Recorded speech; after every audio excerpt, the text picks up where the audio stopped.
Saskatchewan's Williston Basin is well known for the hydrocarbon production that happens in the southeast corner of the province, and they are our mainstay when it comes to the Williston Basin, and it has been and will continue to be the primary driver for activity in the basin.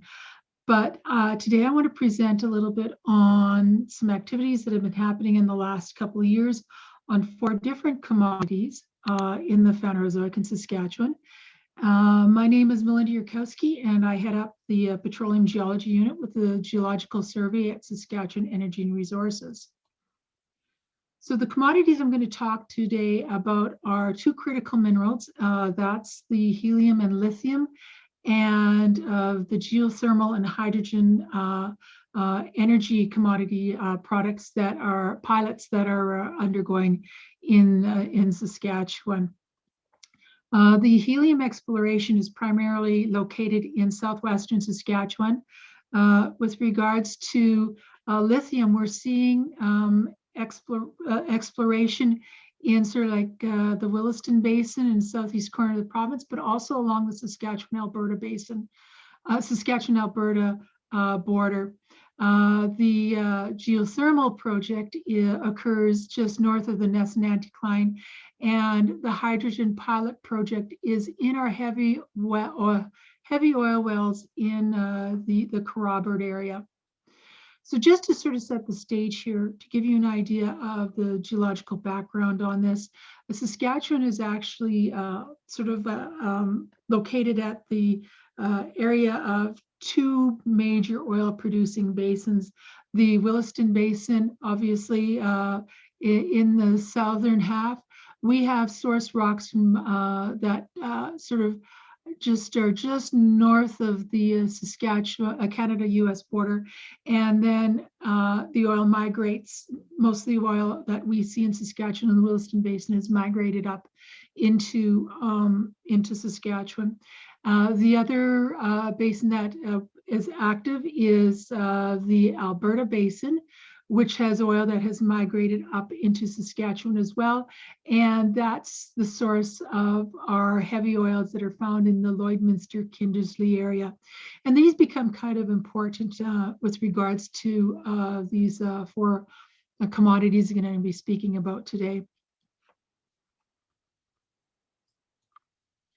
About a month ago, the government of Canada announced their critical mineral list, and there's 31 minerals there that are considered necessary for the sustainable economic success of Canada and its allies.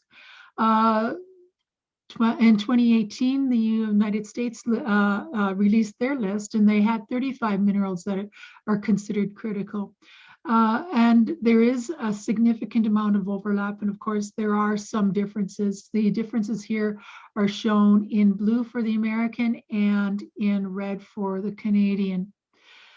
Keep in mind that some of these are not scarce, but they're identified on here simply because they're commodities that are vital to each respective country for security and economic growth. Many of these commodities here are found in ore deposits that are not relevant to the presentation today, and because the presentation is going to be focusing on the economic deposits within the Phanerozoic Basin itself in terms of gas and brines. I've included several minerals in this list. I've highlighted several minerals in the list, including potash and uranium. And Saskatchewan is a major producer and exporter of both of these commodities, and I'd be remiss to mention them, but I'm not going to discuss them any further. The 2 I focused on, as I mentioned, are going to be lithium and helium. As well, there's occurrences of other minerals that we see in the brines. In particular, we're looking at nickel and vanadium, which we see in trace amounts in the heavy oils in Western Saskatchewan. Titanium, which I don't have highlighted here or don't have underlined here, are also in, they've seen occurrences in the heavy oil sands in Alberta. I've not seen anything listed in Saskatchewan, but that's probably just a matter of it not being tested for. We also have manganese nodules, which are present along the Pasqua Hills in the Upper Cretaceous. Magnesium, the final one, is well defined in most of the oil field brines in the Williston Basin. It really hasn't been a focus on exploration in the province.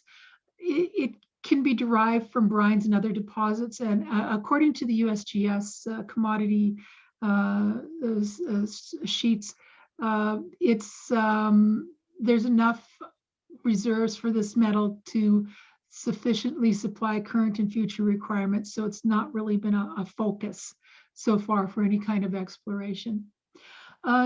Just to add to this, I had recently read a paper that identified potentially up to 40 metals that could be extracted from brines, and that includes obviously lithium, magnesium, zinc as well. The author was looking at seawater brines, but there's no reason to believe that these metals are not present in Phanerozoic basins around the world. The question is being able to find enough so that it can be economically produced. And this is ongoing research for the Saskatchewan Geological Survey for the next couple of years. So let's talk about helium. So as I'd mentioned before, a lot of the helium exploration is in the southwestern corner of the province. It's important to recognize that Saskatchewan, being at the edge of two major producing sedimentary basins, oil producing sedimentary basins, is because a lot of the literature that I've seen out there suggests development has proven this true, that the edges of petroleum margins are the best places to look for helium. And the reason behind that is that in the center of the basin, there may be helium being generated, but the problem is that the oil is produced in such great volumes that it will quite often overwhelm any kind of helium percentages. Keep in mind that helium is not co-produced with oil. It is produced as a separate product. It is produced from the radioactive decay from uranium and thorium, and the sources include basement and shales. In Saskatchewan, the focus primarily is on the Deadwood, which is the formation that sits right up above the Precambrian. In Saskatchewan, the helium regulation and royalty rates, we've been pretty fortunate because we've had a structure in place since 1964. So that really helped industry to sort of hit the ground running. We've had historic production from about mid-60s to about the mid-70s. And so we've had this in place. With regards to tenure ranges anywhere from 3 to 21 years, depending where you are in your exploration or development cycle. And the permits or leases are awarded on a first come, first served basis. This is not a bid process. Helium permits are designed to encourage exploration, but these grant the rights to explore for helium, but not to produce. You need a helium lease to be able to produce. You can go straight to a lease and not bother with a permit. The leases themselves, you can explore or produce helium and associated gases. And the royalty rate is sitting at about 4.25%. Drilling regulations are the same as what would happen with petroleum and natural gas. So in southwestern Saskatchewan, this is a map that sort of shows you what the land permits and leases have been taken up since as of April 16th, 2021, and it's a huge swath of land. We've had 3 areas that we've had production or are having production. The first 4 wells were drilled in 1958, 1959 in the Wilhelm area. And this was, all of these helium wells were initially drilled as exploration for oil and gas, the ones from the 50s and 60s. So anyways, the well at the Canadian Helium, there were 4 wells that were put on production mid 60s to early 70s. And they had a multi-well plant there. In 2014, Canadian Helium came onto the scene, and they went in and recompleted a well in the Wilhelm structure. And they have been producing since 2014 and to the last reporting date, which was the end of February 2021. And they have 1 well. It's a single well purifier. In 2016, the Mankota area, the Wild Group went in there and started to produce from 2 wells. And they produced till about 2020. And they had a multi-well plant on there. Recently, North American Helium moved into the Battle Creek area. And this is also another structure that was identified in the late 50s, early 60s as having helium potential. And recently, North American Helium started producing from the Battle Creek well in July of 2020, and they're producing currently from a single well purifier. That well was also that area was also seen in exploration wells from the 1960s. Most of the lands here are taken up by North American Helium, but there are a number of other operators that are companies and operators that have since acquired some land, and there has been some activity in terms of new drilling.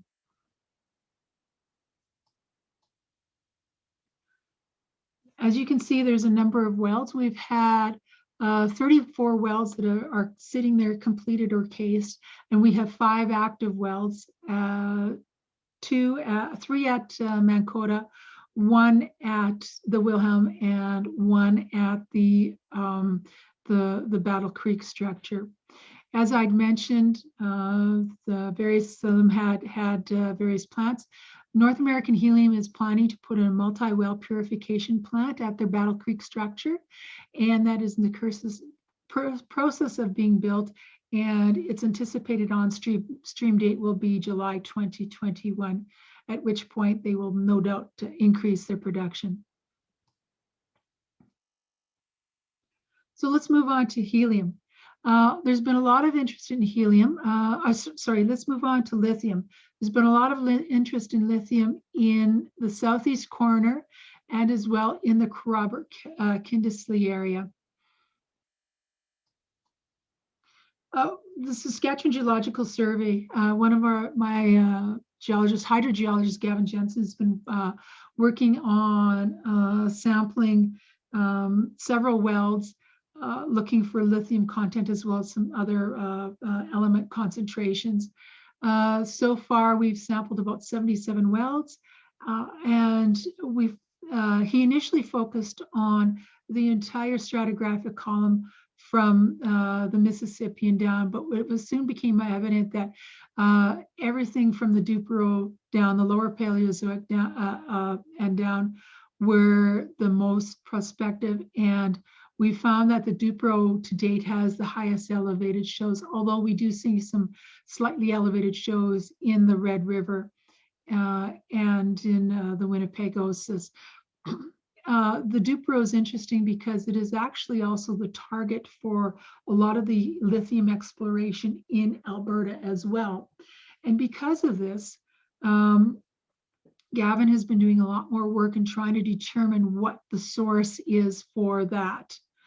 And I'm going to go back to this slide right here, and you can sort of see this one area here where he has analyzed a core to try to decide or try to determine if there was whether the lithium is being migrated in or if it is self-sourced. So the first paper has been published on that, and he is continuing to work on that project for a couple more years to see if we can define the source.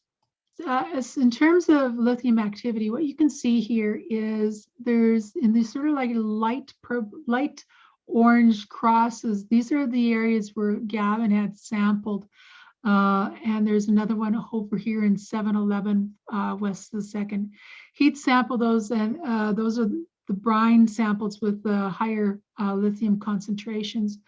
And as of prior to April 19th on the Monday here, sorry, let's try this again. Prior to April 19th land sale, the primary players in the area were Prairie Lithium Corporation, Deep Geothermal had picked up some lithium rights, and Sun Valley Land Limited also picked up some rights. And you can sort of see that Prairie Lithium is focused both in southeastern and in the Kindersley area. The Sun Valley and Deep were focused mostly in southeastern Saskatchewan, and Deep has got land mostly associated around their geothermal, which I'll be talking about in a minute. So at the start of 2020, Prairie Lithium started a pilot project at a water source well, and they were trying to see if they could extract some lithium from their well.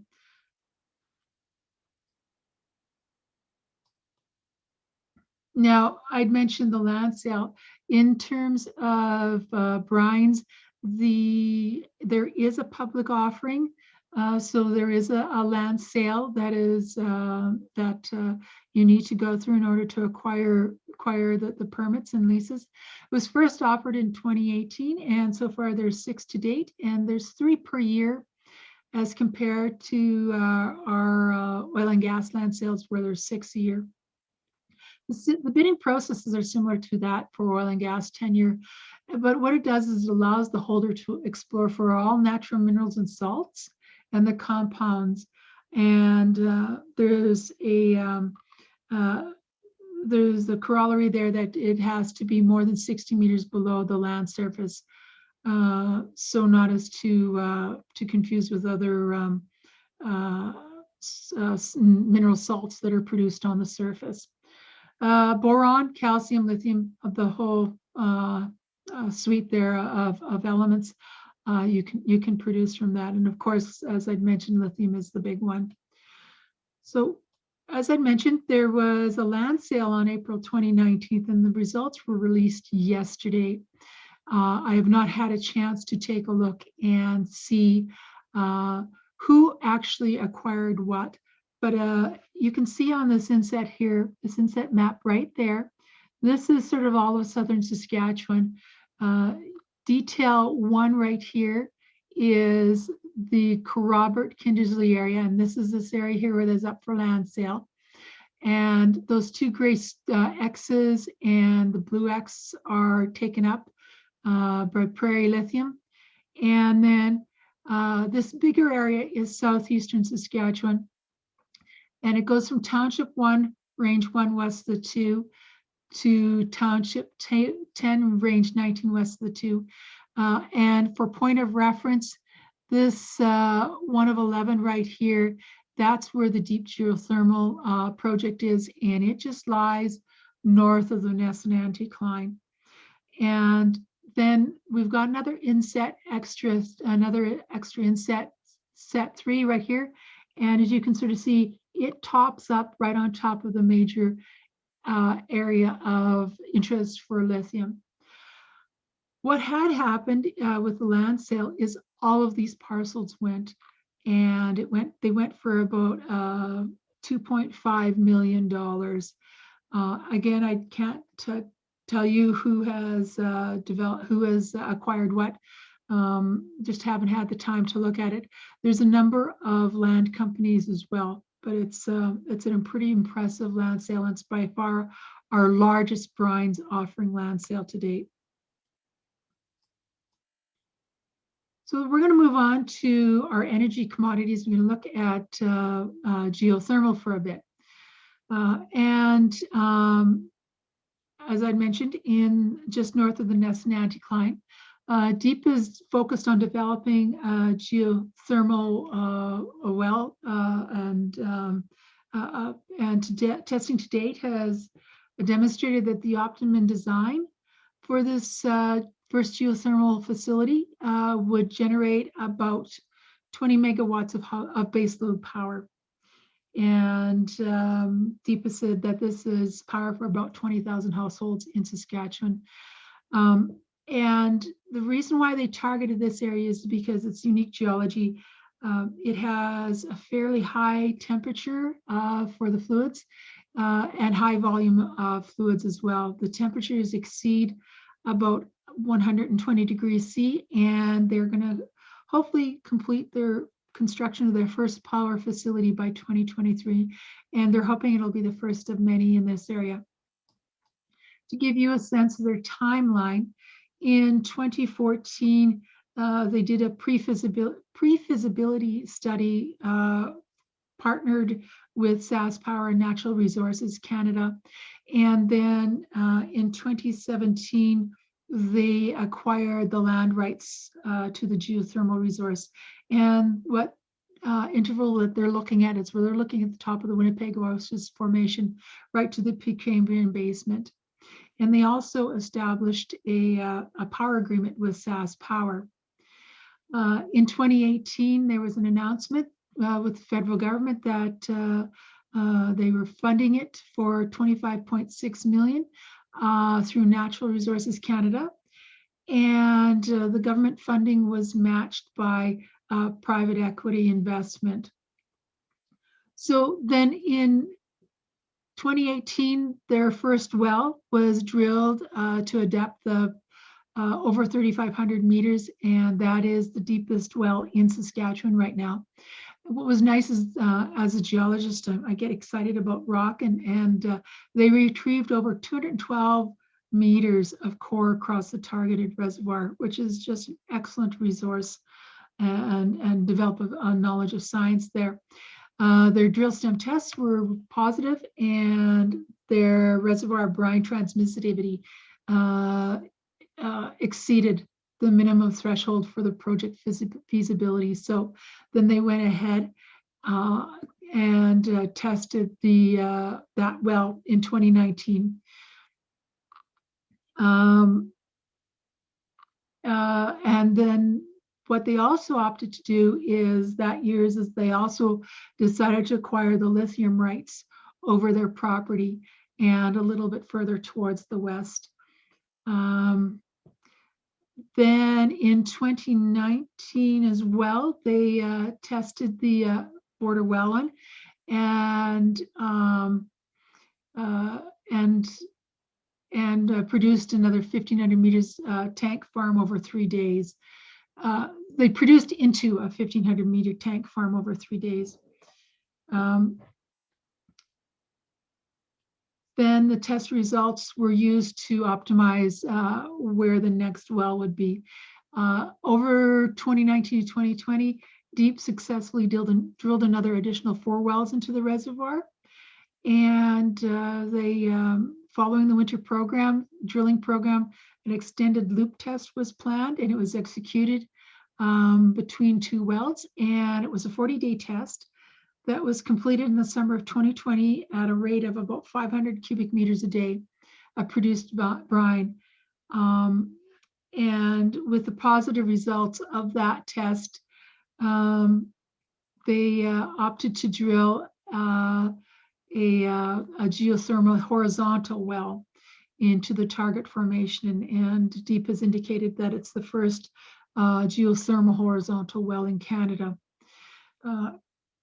It was about 3,500 meters depth, and it was about 2,000 meters lateral length, and this will significantly increase their flow rates. They're currently undergoing a second loop test right now, and we'll see what happens. Those results will be used to finalize the reservoir information needed for the feasibility report. and as well for the design parameters for their power facility.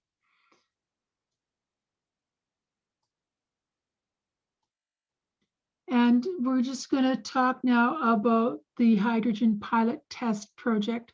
It's a really interesting project. This came about from a previous project in the the Kerrobert area. There was a project that had started in 2009. It was called Total Heal in situ combustion, and it was the Thai project that was underwent for a number of years. And what they had done is they had acquired some Manville Sands land, and what they did is taken a vertical injector. The way it works is you take a vertical injector and you pump air into it. It heats up the oil, sets up a combustion zone, and what it does is it creates the oil to become more mobile, and it flows into a horizontal producer. So the steam is injected into a vertical well for a couple of months, and followed by air, and then combustion is initiated, and the combustion front is created. Part of the oil is burned, and that generates heat, and that reduces the viscosity. Hydrogen is a byproduct of in situ combustion here. And for the project that's undergoing right now, Proton is using the field that went up for sale a while ago, and they are using it to try to extract the hydrogen from it. And how they're trying to do that is that hydrogen has been produced as a result of this process, but that was never really the focus of the Total Heal. It was mostly it was the oil that they were looking at. Whereas Proton, or Hygienic Earth Energy is the company there, what they use is they use steam methane reforming. It's essentially the same process. They inject the oxygen and water and stream into oil pools to mix the hydrocarbons, and these molecules split and hydrogen separates. And then what they try to do is they produce just the hydrogen from the recovery wells. And how they do that is they place an in-well membrane, which lets the hydrogen separate and forces all the other remnants to stay into the pool, the CO2 and other gases. They've also indicated that the residual heat can also be used for harvesting for steam for generating electricity. They have not produced helium or any of the other stuff, sweet gas or syngas yet, but I mean, they also suggested that this might be a possibility for some of the deeper wells. Recognize this as a pilot project, and they're still undergoing. But as of February 2021, the company was separating hydrogen from the oil field, but it's getting burned in their incinerators. So their upcoming plans are to start to separating it for sale, and they hope to start to do hydrogen truck loading later this year. So it's an interesting project that's going on. So in summary, there's been a whole bunch of new commodities that are taken into consideration for exploration and development in the province. We see this as not a replacement for oil and gas, but rather a value added to our existing industry.